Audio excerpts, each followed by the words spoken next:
Welcome to Business Line's State of the Economy podcast, where you'll find insight, analysis, and the story behind the numbers.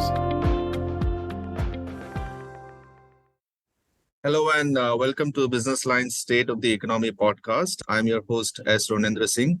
And today we are going to talk about the passenger vehicles market in India. The total passenger vehicle sales in the domestic market grew marginally by 1.3% year on year in April to 335,629 units as per the latest figures from Society of Indian Automobile Manufacturers, SIAM. It is compared with 331,278 units in the corresponding month last year. Category-wise, the passenger car segment declined by 23.4% year-on-year to 96,357 units during the month as compared with 125,758 units in the same month last year. However, utility vehicle segment, which is in vogue right now, grew by more than 21% year-on-year to 179,329 units in April as against 148,005 units in April 2023. In today's episode, we are hosting Mr. Puneet Gupta, who is a veteran in the auto industry, currently working as Director, India and ASEAN Markets in Sales and Powertrain Forecast. He has an extensive career spanning over 20 years, including 8 years in country's largest passenger vehicles manufacturer, Maruti Suzuki India, 2 years in Renault, and 1 year in Yamaha. In S&P, he has already spent 14 years till now. So without any further delay, let's begin the conversation. Hi, Puneet. Thanks for your time. Yeah, thanks for inviting me and glad to be a part of this podcast, Ronendra. So let's start from the Indian domestic market, how Indian automotive market is doing vis-a-vis global markets right now. If you could share your thoughts on that. So India, as a country, is clearly in a sweet spot position. And even if we see Indian car market, so that's also cruising at a fast pace. So I think to give you a comparison here with the global markets, so if we compare, sales in 2023 versus pre-pandemic level, so India is the only market among the top 10 markets in the world, which has grown. So if I see Germany, so that has degrown by 20%, France has degrown by 20%, has still not reached the pre-pandemic level. US is still down by almost 8-9%, and same is with Japan. So most of the countries, have not reached a pre-pandemic level, whereas if you see India, so India is above more than 35%, so clearly, India sales is growing, car market is growing. And even if we see from a longer term perspective, 2035, when most of the big markets, for example, China car sales may stagnate, US car sales may decline, Japan car sales may decline, whereas India as a market, the car sales may grow from almost 5 million units to 8 million units. So I think clearly there is a long way to go for the Indian car market. And undoubtedly, that's why we are seeing the world is looking towards India. And even, if I see in 2024, I think what's going around in India vis-a-vis global markets. So I think 2024 is clearly a year which has a lot of volatility, right? So almost half of the world is voting. So there are elections in almost 80 countries. There are tension, across because of Middle East crisis or because of Russia-Ukraine war. And then obviously ocean barriers, which are disrupting the supply chain. So clearly, there is a lot of knowns which are unknowns, right? Or a lot of unknowns which are knowns in today's world. But still, if you see India, so India is up almost 8.5% in calendar year 2024 by almost more than 8%. Whereas if you see Japan, that's down 17%, Korea down 11%, China, Europe, US almost up 7-8%. So I think clearly, even this year we can see, India is shining in terms of car sales. All right. So what do you think are the key drivers for growth for Indian car market? What are the triggers which are letting it grow? Yeah.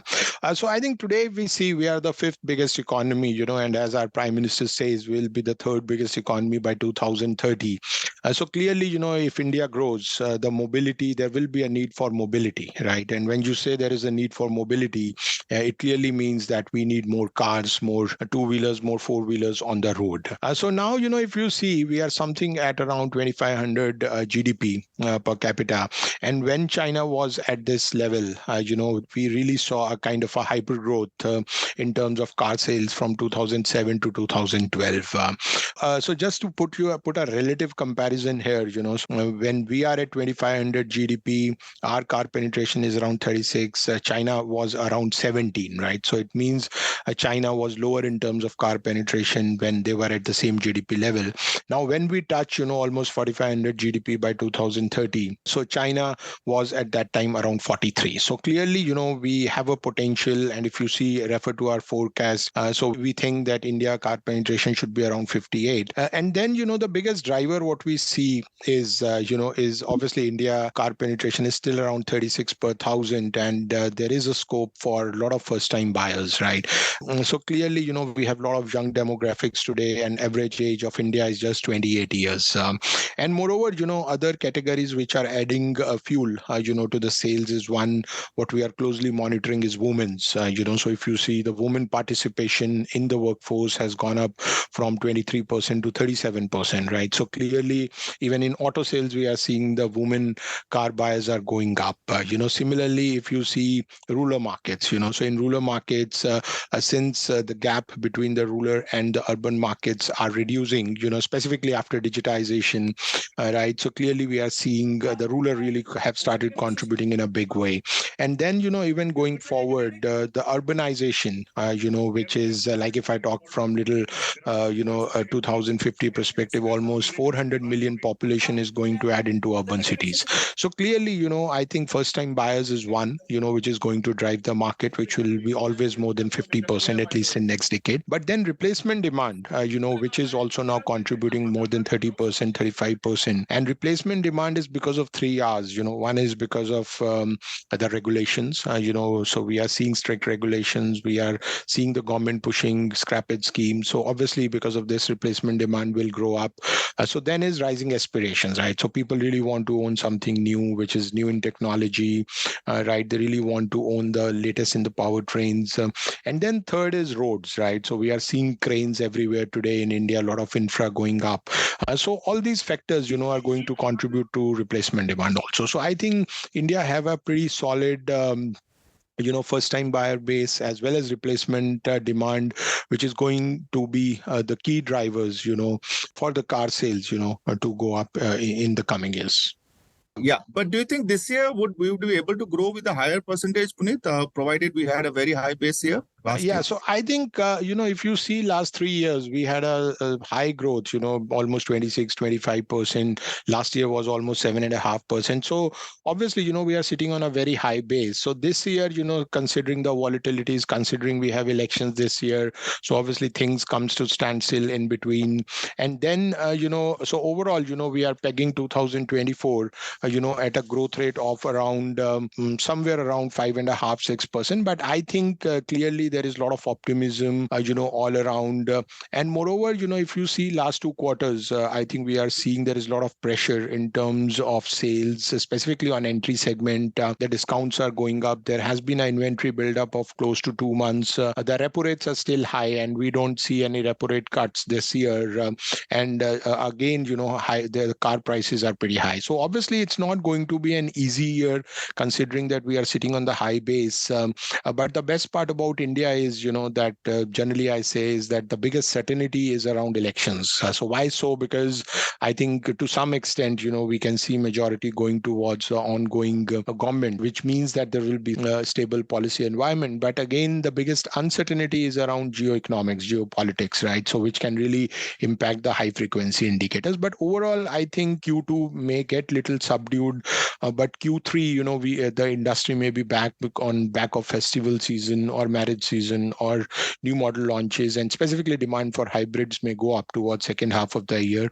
And then we are seeing robust signal from the rural markets. There was a very good Rabi crop. There is a lot of optimism around good monsoons, which means crop production. So I think overall we should finish this year by roughly 5.5% growth for now, but which is our base case. But I think we should do a little better than this, as we end 2024.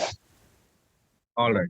And but what about on the small cars or entry level segments where we are seeing declining sales over the last 2 years now, like year on year as well as month on month basis.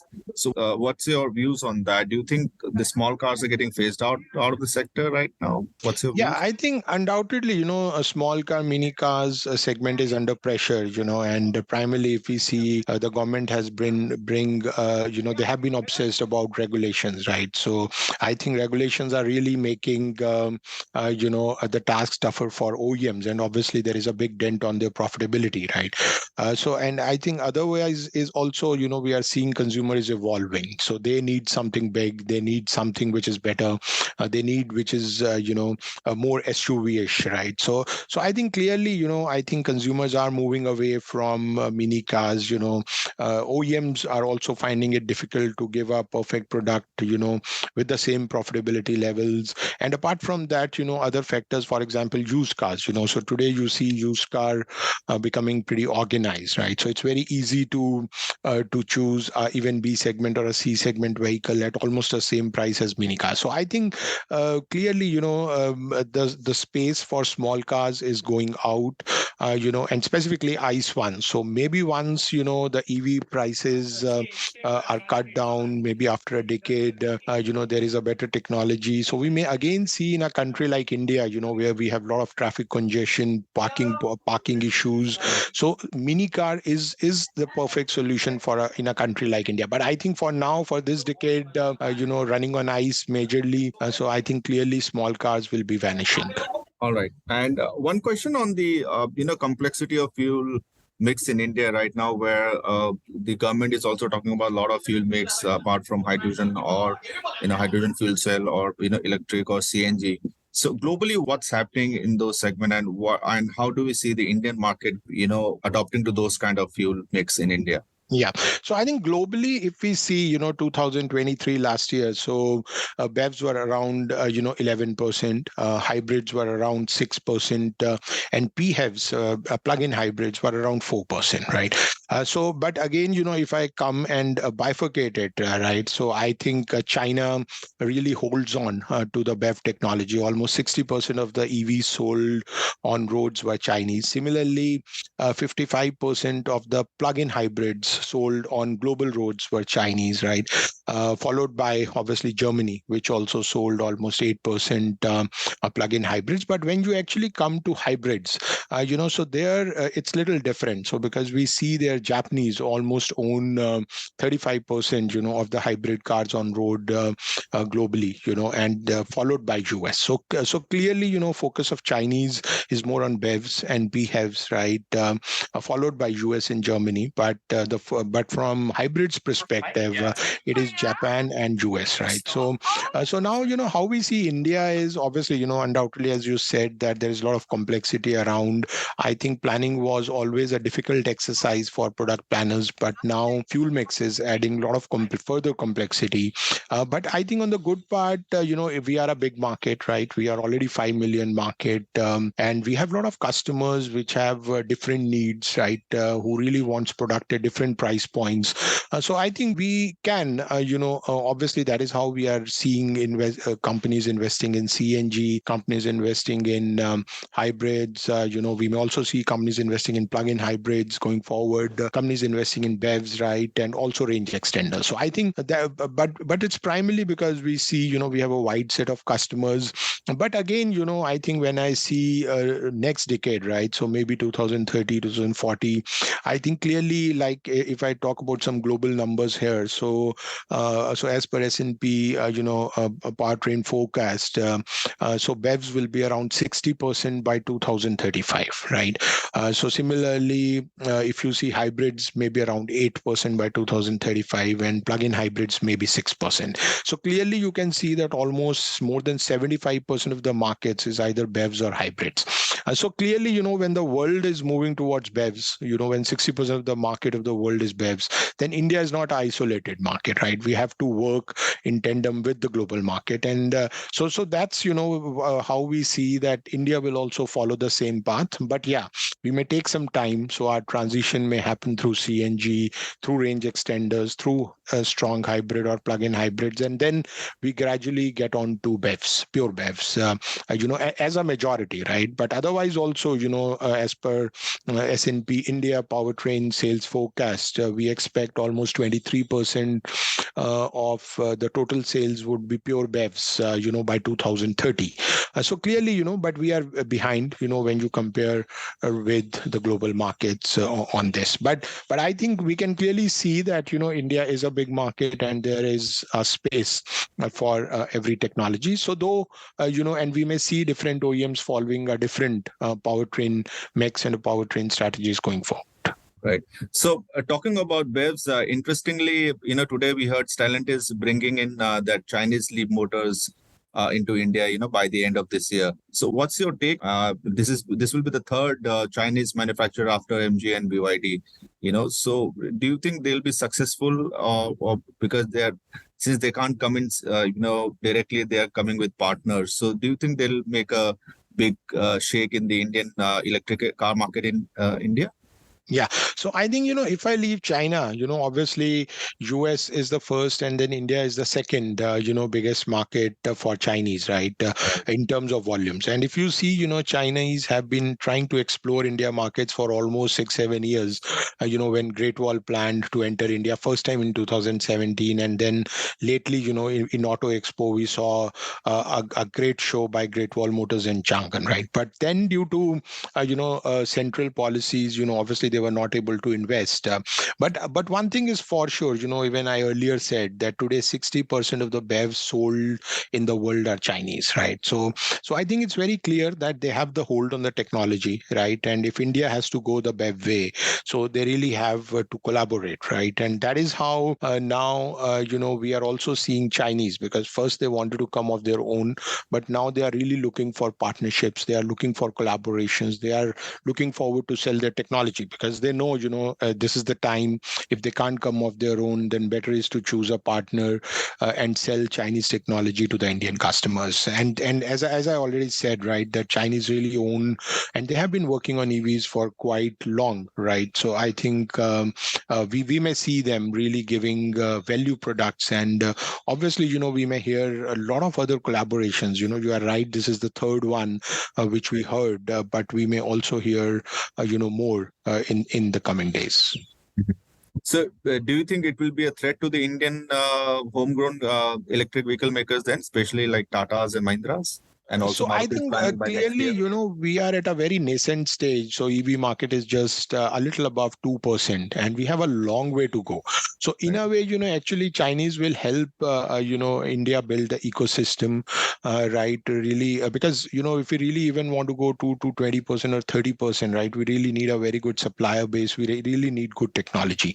So I think entry of Chinese technology or Chinese OEMs will only help the country, the consumer, and actually create a very good competition in the industry. So I think it's a win-win for everybody, at least at this stage. Mm-hmm. And on Tesla, I mean, there were a lot of noise around Tesla, in the last 2 months. But do you think how important is it for India, because we are seeing Chinese manufacturers also coming in now? Tesla, they haven't come out with a new announcement till now. So do you think that the new EV policy will also bring in new players, including Tesla? Yes. So I think if you actually ask me, I think Tesla needs India, right? And India needs Tesla. So why I say that, because, if you see Tesla, with a lot of traditional makers now getting into EVs, so obviously there is going to be a lot of competition in EV market. And if Tesla has to grow, they obviously have a vision, to multiply their car sales. So obviously they need a market as big as India. If they really want to catch that number, and on the other side, why India needs Tesla is, because if you see the three biggest challenges in India today, so obviously first one is energy security, followed by climate change, and then traffic congestion, right? And then Tesla being a US manufacturer, one, and then secondly, they can offer the technology which can really help in terms of a very good battery range, right? So I think they can really help the India build the real ecosystem, what is still missing, in chunks. So I think that way, India needs Tesla, and they can really make the things at a much quicker pace, than what even traditional players can do, because they carry ICE baggage, right? So obviously traditional players may take more time. But interestingly, the current EV policy, by government is very proactive move. It really clearly shows that, the government is focused in a single direction, right? They want to focus on the pure BEVs. They want to push greener, cleaner vehicles, right? And I think this will give a lot of confidence, to the players who are working, in this direction. So obviously, in short term, we may hear something on hybrids, on, other vehicles, which is fine. But at the end of the day, I think gradually 4 or 5 years down the line, right, we will see the EV players emerging as a big win. And because of this policy, so obviously Tesla can be one, but we may hear, something from VinFast. Yeah, right. VinFast have already announced in public about their expansion plans in India. So we may also see, once these players are there, similarly SAIC, JSW, right, Jindals. So I think once these players are there, we may also see, India exporting electric vehicles. So I think overall, to me, this electric vehicle policy and this noise around Tesla, is only going to help the country, in terms of adopting a cleaner and a greener path. Right. So, where in all this, do you think the electric, luxury cars will fit in the sense like there are companies like, Hyundai with Ioniq 5 and, Kia with EV6, now BYD Seal with, around similar like 35 to 40 lakh price bracket. So where do you think the luxury car market will, fit in this? Because if you get a premium electric car at, around 50, 60 lakhs, why would anybody go for, more than a crore worth of electric vehicle? Do you think there is a sense and there is still a market for those high-end luxury vehicles in the electric segment? Yes. So I think I always say, because, luxury car market overall total is just less than 1% of the total car market in India, right? Whereas if we see the global markets, so generally that ratio is around 5 to 6%. So I think India is way back in terms of luxury car sales, but now, with EVs, I think this is the biggest opportunity for premium and luxury car makers to make and sell EVs in India. And why I say is, because obviously one thing is that, one of the perennial issues with this industry is that it was always being taxed heavily, right? Mhm. But now if you see on luxury cars, the tax is just 5%. So I think, which is GST, right? So I think clearly, they have a very, interesting path to go in India. And it's not like that we don't have rich people, or we don't have aspirational people in the country. So I think clearly, I think luxury players will find it, obviously they really need to give a product, which matches with the global standards at a global price, right? So I think that is important. And with this kind of taxation, I think it'll be the first time when an Indian consumer can get, a premium or a luxury car at almost a similar price what they will get anywhere in the world. Because otherwise, if you buy a ICE, you actually pay so much of tax, right? That actually the Indian customers, really find it difficult, to pay almost 30-40% price more than what you may get in countries like Germany or France. So I think it is an opportunity for these luxury players, and we will see them, continuously invest in India. And obviously, if a player like Tesla comes in, I think they can really ignite this war, because we can really see them. They are one of the players, who can really pull in, a lot of aspirational buyers, and then gradually those buyers, some of them can move to premium players like BMW or Mercedes, right? Or or Genesis, right, or other players, right, which may have. So I think clearly with a lot of support from government and with a lot of aspirational population, so I think clearly there is a way for EV premium and luxury market in India. All right. That's all from my side, Puneet. Thanks a lot. Thanks for your time to share all your views around the passenger vehicles market in India. Thank you so much. Thank you very much. Yeah. So I also enjoyed doing the podcast. Thank you very much for this opportunity. Thank you. Thank you.